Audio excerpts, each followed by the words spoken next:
Indian नहीं हूँ, मैं इंडियन नहीं हूँ, मैं इंडियन नहीं हूँ। भारत की धरती पर पाकिस्तान जिंदाबाद का नारा लगे, यह देश किसी भी सूरत में स्वीकार नहीं कर सकता।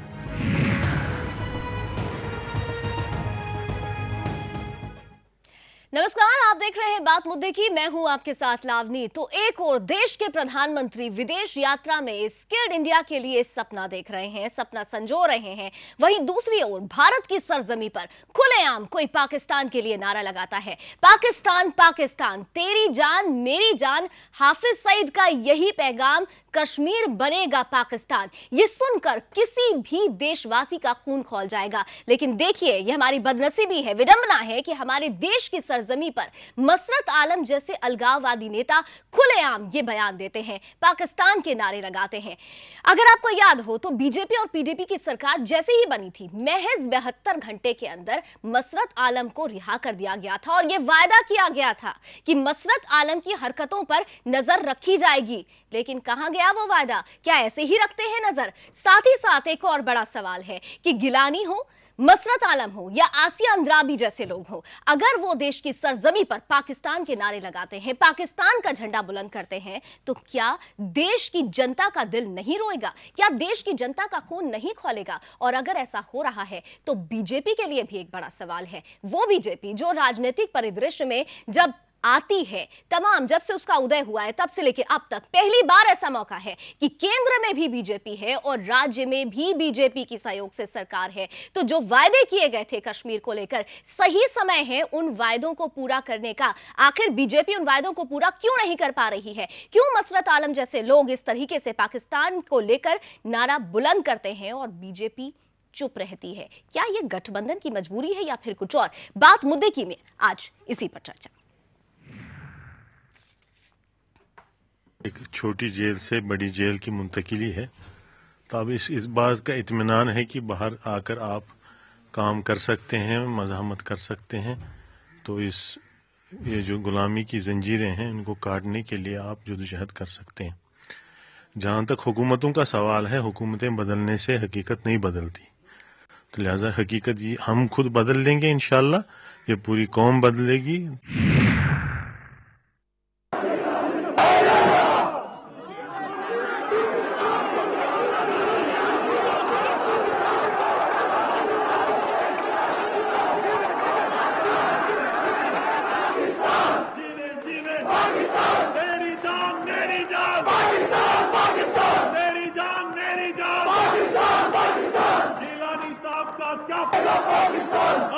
का क्या पैगाम? कश्मीर बनेगा पाकिस्तान, तेरा मेरा क्या अरमान? पाकिस्तान।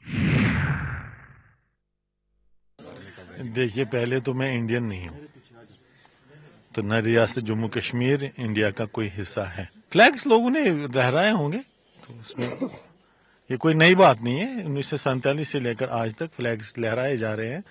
तो आपने 2008 में भी देखा होगा, 10 में भी देखा होगा, हजारों जगह पे फ्लैग्स होस्ट किए गए। ये कोई आज नई बात नहीं है यहाँ। नहीं, कोई डर नहीं है। ये कोई पहली बार नहीं है कि हमारे खिलाफ FIR लगा रहे हैं। इससे पहले भी सैकड़ों FIR लग चुके हैं, तो एक और सही, तो इसमें कोई परेशानी की बात नहीं है।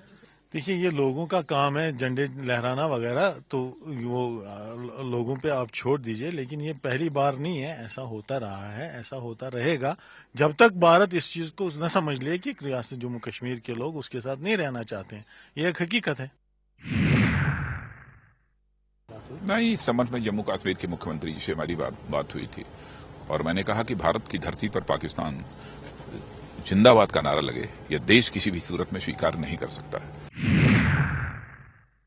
नारा लगाया, लोगों को भड़काने की खिलाफत की है। ये इंडियन कॉन्स्टिट्यूशन के बिल्कुल खिलाफ है। हिंदुस्तान की जमीन पर रहकर के इस तरह से करना देश के लिए सबसे बड़ी गद्दारी है। जब से ये गठबंधन भारतीय जनता पार्टी के समर्थन से पीपल्स डेमोक्रेटिक पार्टी की सरकार, मुफ्ती मोहम्मद सैयद की सरकार जम्मू कश्मीर में बनी है, पहले दिन से ही मुफ्ती मोहम्मद सैयद अलगाववादियों के एजेंडे को लेकर के चल रहा है। कभी पाकिस्तान को शह देते हैं। कल जिस प्रकार से ये राष्ट्र विरोधी, भारत विरोधी रैली जम्मू कश्मीर में की गई, तो हमारी ये मांग है कि इन अलगाववादियों को जल्द से जल्द अरेस्ट करके और सरकार को के पीछे डालना चाहिए। जम्मू कश्मीर भारत से बाहर जाने को नहीं देंगे। कल मशरफ आलम ने पाकिस्तान का झंडा उठा के जम्मू कश्मीर में आज देशद्रोही काम किया हुआ भारत में रखे। केंद्र सरकार और राज्य सरकार दोनों को ये चेता देना चाहते हैं कि बात करती है सरकार यहाँ पे विकास की, लेकिन हम ये कहते हैं कि विकास का जो कार्य है उसको रोककर सबसे पहले इन लोगों के जो अरमान है, इनको पाकिस्तान जाने का शौक है, सबसे पहले सरकार जो है इनके अरमान पूरे करे, उसके बाद ऑटोमेटिकली जो है हमारे देश का विकास जो हो जाएगा। भारतीय जनता पार्टी का मत बिल्कुल साफ है। हिंदुस्तान की सरजमीन पर कोई भी व्यक्ति पाकिस्तान का झंडा न फहरा सकता है, न पाकिस्तान के फेवर में किसी प्रकार का स्लोगनरिंग कर सकता है। जो भी व्यक्ति ऐसा करेगा, जो भी संगठन ऐसी करेगी, उसके खिलाफ कानून अपना काम करेगा। कल हमने कश्मीर में जो देखा वो बहुत ही निंदनीय है, बहुत गंभीर है। इसलिए खुद गृह मंत्रालय से संदेश भेजा गया है स्टेट सरकार को, और स्टेट सरकार कार्यवाही कर रही है। FIR भी हो चुका है और जल्द से जल्द कानून का जो रहा है उसे अपनाया जाएगा। तो गृह मंत्री ये कहते हैं कि देश की सुरक्षा के साथ कुछ भी खिलवाड़ नहीं किया जाएगा, किसी भी तरीके से उसमें ढीलापन लचीलापन नहीं अपनाया जाएगा। लेकिन बावजूद इसके जो तस्वीर सामने आ रही है उससे तो सवाल बनता है कि बातें बहुत कर दी, गिरफ्तारी क्यों नहीं हो रही है। चलिए चर्चा की शुरुआत करते हैं। दो मेहमान मेरे साथ इस वक्त स्टूडियो में मौजूद है। मेरे साथ इस वक्त पैनल में मौजूद हैं बीजेपी उपाध्यक्ष हिमांशी पांडे जी, बहुत बहुत स्वागत है आपका। और साथ ही साथ जाने माने रक्षा विशेषज्ञ वीर चक्र प्राप्त कर्नल तेजेंद्र पाल त्यागी जी, बहुत बहुत स्वागत कर्नल साहब आपका भी। सीधा सीधा हिमांशु जी आपसे ही शुरुआत करते हैं। बहुत सुन ली बातें, बहुत तरीके से हमें समझ में आ गया कि आपकी सरकार बहुत सीरियस है इस मसले को लेकर। जब रिहाई हुई थी मसरत आलम की तब भी ये कहा गया था कि देश की सुरक्षा सर्वोच्च है, बावजूद उसके रिहाई पर कोई एक्शन नहीं लिया गया। और अब देखिए रिहाई के बाद क्या हो रहा है, कब होगी रिहाई, कब होगी गिरफ्तारी, ये बड़ा सवाल है। देखिए, पहली बात तो आपने सुना कि राजनाथ सिंह जी ने इस बात पे पहला दबाव बनाया गया वहाँ से कि हम चाहते हैं कि जल्द से जल्द उसकी गिरफ्तारी हो। खुद गृह मंत्री श्री राजनाथ सिंह जी ने जम्मू एंड कश्मीर के मुख्यमंत्री से बात की है और कहा है कि जल्द उनकी गिरफ्तारी हो, और इस बात का दबाव पूरी तरीके से गृह मंत्रालय की तरफ से है। हिमांशु जी, मैं आपको यहीं रोकना चाहूंगी, लेकिन आपसे यहाँ सवाल जरूर बनता है कि गृह मंत्री राजनाथ सिंह जरूर दबाव बना रहे हैं, सब कुछ हो रहा है, तो क्या दबाव में उतना दम नहीं है? क्योंकि जब मसरत आलम की रिहाई हुई थी तब भी केंद्र सरकार की तरफ से, गृह मंत्री की तरफ से, प्रधानमंत्री की तरफ से बयान आया था, बावजूद उसके मुफ्ती मोहम्मद साहब तो आपकी बात ही नहीं सुनते हैं। तो किस तरीके का दबाव बना रहे हैं आप? नहीं, आप देखिए, राजनाथ सिंह जी ने खुद उनसे फोन पे बात की है, खुद उन पे दबाव बनाया है। और बात रही गठबंधन की, तो बीजेपी इस बात को बिल्कुल नहीं सोचेगी कि हमारे लिए पहले देश के लिए, देश के हित की बात सोचना जरूरी है, ना कि अपनी सरकार या गठबंधन की सरकार एक मजबूरी में चलाना हो। अगर पहले हम देश सरकार मजबूरी में नहीं चलाना है तो फिर दबाव इस तरीके का क्यों? सीधे कहिए ना कि हम सरकार में नहीं रहेंगे, आप या तो मसरत आलम को गिरफ्तार कीजिए या तो हम सरकार से पीछे हटते हैं। नहीं, बिल्कुल आपकी बात बिल्कुल सही है और मैं आपकी बात से सहमत भी हूँ, मगर ऑलरेडी हम लोगों ने उन पे दबाव बना चुके हैं। ऑलरेडी अंदर सबसे बात हो रही है और आप देखिए कि जल्द से जल्द भारतीय जनता पार्टी गिरफ्तार करके उन्हें दिखाएगी। वहां पे हमारा पूरा उन पर पूरी तरीके से हमारा प्रेशर है। इस बात की कतई आप चिंता मत कीजिए कि बीजेपी इस चीज को बहुत हल्के में ले रही है। चिंता करनी पड़ती है हिमांशी जी, ये देश की सुरक्षा का सवाल है, ये जम्मू कश्मीर की और देश की अखंडता, देश की सुरक्षा, देश के हर एक नागरिक की करनी पड़ती है। एक और चीज मैं आपको याद दिला दूं, आसिया अंद्राबी के बारे में आपने सुना होगा, उन्होंने जिस दिन पाकिस्तान दिवस मनाया जा रहा था वो वहीं पर जम्मू कश्मीर में पाकिस्तान के लिए राष्ट्रगान गाती है, पाकिस्तान के झंडे फहराती हैं। आप लोगों की तरफ से मामला भी दर्ज होता है, बावजूद उसके गिरफ्तारी नहीं होती है। तो हम किस हिसाब से मान लें कि मसरत आलम ने जो कुछ भी किया इसके बाद उनकी गिरफ्तारी होगी? नहीं, आपकी बात बिल्कुल सही है, मगर इस बार का मुद्दा है उसे बहुत ही सीरियस लिया गया है और विद इन 2 डेज के अंदर आप ये देखिएगा, 2 डेज तो बहुत ज्यादा हो गए, 2 दिन के अंदर से पहले ही गिरफ्तारी उन्हें कर लिया जाएगा। और ऐसे देशद्रोहियों को क्यों मांगा जा रहा है हिमांशु जी? क्यों 2 दिन, क्यों नहीं अभी? देखिए, सरकार से बात करी है, उन्होंने कानून के 10 पैतरे बताए हैं, हमें भी बात करने का समय चाहिए। किसी भी चीज को एक लेवल पे चीज को करने के लिए समय चाहिए होता है। जी, 2 दिन बहुत हिमांशी जी, मैं माफी चाहती हूँ, मैं बार बार आपको रोकना पड़ रहा है, मुझे मेरी मजबूरी हो रही है। सवाल ऐसे मेरे अंदर कौन रहे, मेरे अंदर ही नहीं, जो भी ये टीवी स्क्रीन पर इस वक्त कार्यक्रम देख रहा होगा। आप कह रही हैं कि बात होगी, सरकार से बात होगी, लेकिन मैं आपको याद दिला दूं, मुफ्ती साहब से जब कभी भी आप लोगों की बात होती है, यहाँ तो सब कुछ अच्छा होता है, लेकिन जब वो वापस लौटते हैं तो उनका बयान बदल जाता है। कश्मीरी पंडितों के मामले में, जमीन देने के मामले में क्या हुआ हम भूले नहीं है। तो हम इस बात पे क्या गारंटी ले लें कि आप बात कर रहे हैं, बात करने के बाद मसरत की जरूर गिरफ्तारी हो जाएगी?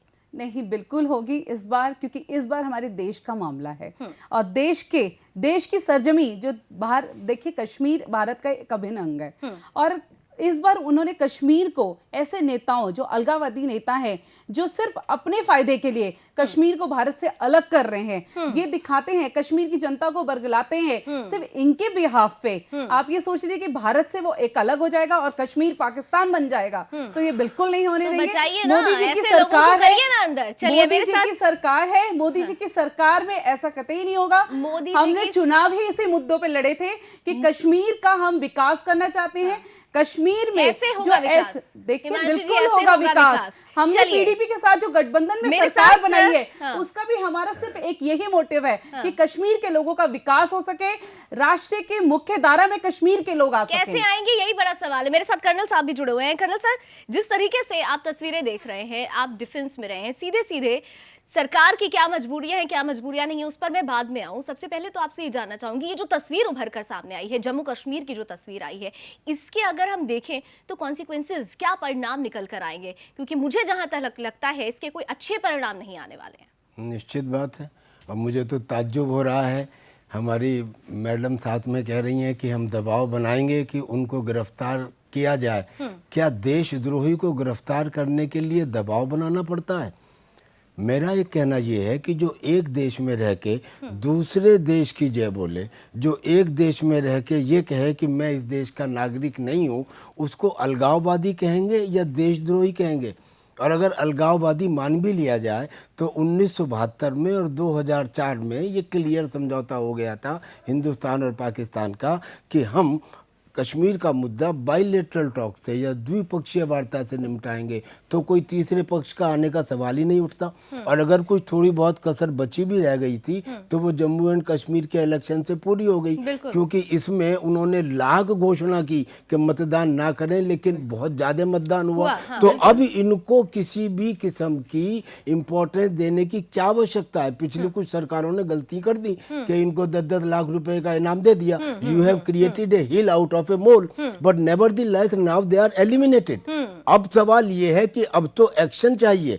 देखिए, अगर फौज के अंदर हमको ऑपरेशनल एरिया में ये पता लगे कि हमारा एक सिपाही जो है वो दुश्मनी की तरफदारी कर रहा है, तो हम फिर वहाँ पे कानूनों की विवेचना नहीं करते, वहाँ पे we take action, we take summary general court martial if the need arises। सही टाइम है एक्शन लेने का, लेकिन एक्शन क्यों नहीं लिया जा रहा है? बिल्कुल हिमांशी जी, मैं आपका जवाब जरूर सुनूंगी, लेकिन यहाँ पर एक ब्रेक का वक्त हो रहा है। ब्रेक के बाद लौटते हैं तो हिमांशी जी से सुनते हैं कि आखिर क्यों एक्शन लेने में हो रही है देरी। मैं इंडियन नहीं हूँ, मैं इंडियन नहीं हूँ, मैं इंडियन नहीं हूँ। भारत की धरती पर पाकिस्तान जिंदाबाद का नारा लगे, यह देश किसी भी सूरत में स्वीकार नहीं कर सकता।